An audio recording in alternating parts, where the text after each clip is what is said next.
চারপাশে মানুষের ঢল, স্লোগানে মুখরিত খিলগাঁও হাই স্কুল সংলগ্ন জাগরণী মাঠ। ত্রয়োদশ জাতীয় সংসদ নির্বাচনকে সামনে রেখে বিএনপি মনোনীত ঢাকা ৯ আসনে হাবিবুর রশিদ হাবিবের নির্বাচনী মিছিল অনুষ্ঠিত হয়েছে।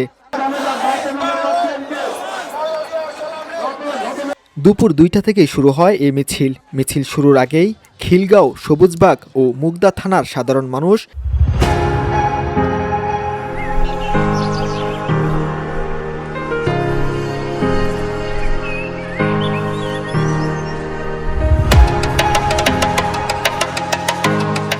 এবং দলীয় নেতাকর্মীরা উপস্থিত হতে থাকেন। কানায় কানায় পূর্ণ হয় জাগরণী মাঠ।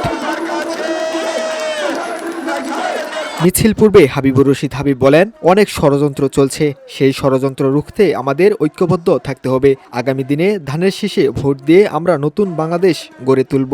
ঢাকা ৯কে একটি মডেল এলাকা হিসেবে গড়ে তোলার প্রতিশ্রুতিও দেন তিনি। আমাদের যে বাংলাদেশ গড়ে তুলতে চাই, সেই বাংলাদেশ আমরা কি গড়ে তুলতে চাই?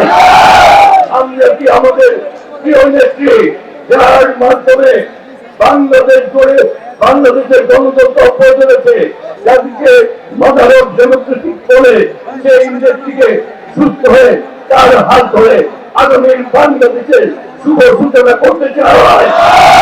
এ সময় তিনি জাতীয় নির্বাচনে সকল প্রার্থীদের ঐক্যবদ্ধভাবে কাজ করার আহ্বান জানান। আমরা সকলে ঐক্যবদ্ধ থাকি, ধানের শীষ প্রতীকে আমরা ঐক্যবদ্ধ থাকি।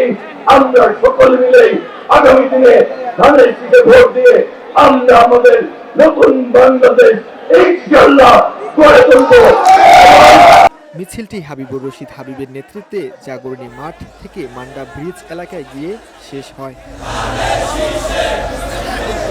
নাইমুল ইসলাম, ভিওডি বাংলা, ঢাকা।